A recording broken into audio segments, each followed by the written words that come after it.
Hi, everyone. Lisa Haven here. Well, one thing is skyrocketing that no one is taking note of, and it's really freaking creepy.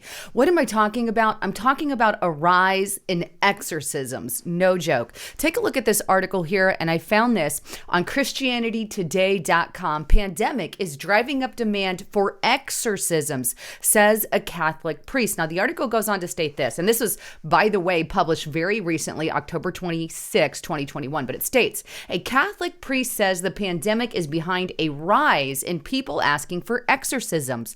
Italian priest Father Gian Matteo Roggio claimed that some people believe a malign force to be behind the pandemic and that these feelings are particularly strong among those who have suffered financial hardship or mental health issues because of COVID-19. We have seen an increase in the request for exorcism because the pandemic has made people more vulnerable to the idea that Satan or some evil entity has taken over their lives, he told The Telegraph. People have fallen into poverty. They found themselves suffering from anxiety and depression. They feel that their lives are no longer in their own hands, but in the hands of some malign force.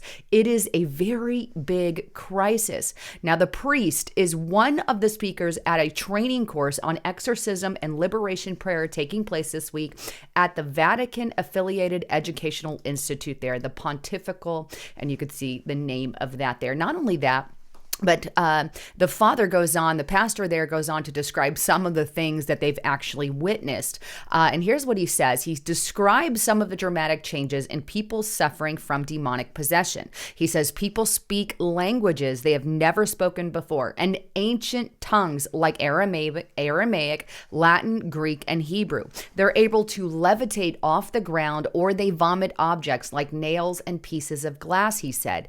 These are peoples whose voices change completely. A woman might start speaking like a man. Some develop superhuman strength, and it takes 4 to 5 people to restrain them.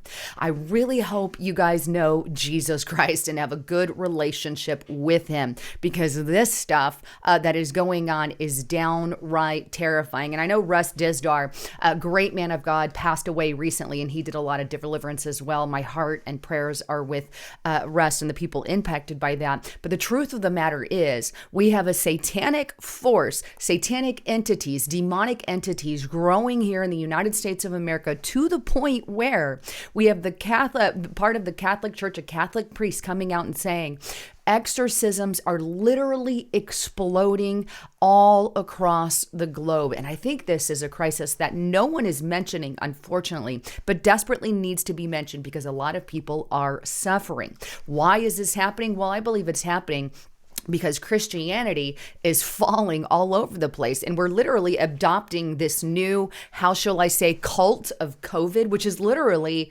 kind of like a cult. And if you want more information on that, just get to restrictedrepublic.com. But here's what I'm talking about. Tucker Carlson on foxnews.com. Christianity is dying and being replaced by the cult of coronavirus. Joe Biden is the chief apostle of the new creed, argues Fox News host. And I think this is a reason that we're seeing a lot of these demonic entities rise all across the globe, because Christianity is literally dying. And as Tucker Carlson said, which I agree with, it's been replaced by a cult of COVIDism, where everybody is living in a state of fear. People are being severely suffering from depression, mental issues, anxiety because of all the lockdowns, all the mandates, all the measures, all the fear by the mainstream media.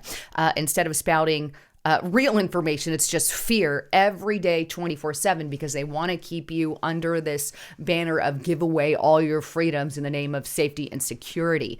And as a result of that, we're seeing this uptick of exorcisms. And that's not all. We also have governors walking around saying, God told me to do certain things that really that have nothing to do with biblical principles. Here we have FoxNews.com. New York Governor Hutchell says vaccines are from God, sends out her own apostles to push jabs. I hate to tell her, but that's not my God, and that's not the God that we serve. Not only that, but we also have this going on in California. This is charismanews.com. California instituting a new religion in public schools, and it sure isn't Christianity. What's going on here?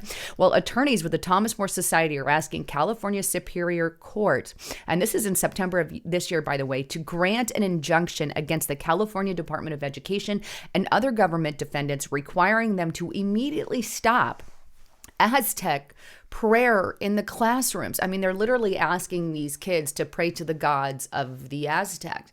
Now, if you're a Christian, if you're a Muslim, if you're a Catholic, if you're a Jew, whatever your religion, this would go against everything you stand for. We don't require somebody to pray to our God, and nor should we require anybody to pray to another God. Teaching the culture, fine, but having kids pray to that is something different entirely. Not only that, but we also have Satanist groups rising as well. Here we have dailymail.co.uk, Devils in the Details. Satanist group claims religious discrimination in fight against Pennsylvania schools' dress code ban on cultish imagery. What's going on here? Well, the Satanist group doesn't like the fact that the school banned things like pentagrams and evil symbolism. So this is the kind of stuff that's happening all across the globe. I've really just given you a tidbit of that information. But the bottom line here is we have a rise in some pretty terrifying things, and no one has taken notice. Well, hopefully you know Jesus Christ, and you can and you know some of this is going on. But either way, I think it's important to bring attention to all of this. Anyhow, please don't forget to check out my partner at ketowithlisa.com. If you guys have not tried this, I really encourage you to do so. If you're looking for a way to diet without the keto diet, this is really the answer for you. And on their website, by the way, if you go to ketowithlisa.com, there's lots of good information there. You can get up to 51% off. It talks about the benefits, why it's good, how it's good. And also, by the way, it also has a money back guarantee, and I'll scroll to that part here. So if for any reason it doesn't work for you, which I guarantee you're going to love it, but if it doesn't, there's a 60-day money back guarantee on this thing. So check it out at ketowithlisa.com. Anyhow, I love all of you. Thanks again for tuning in. I'm Lisa Haven, signing out.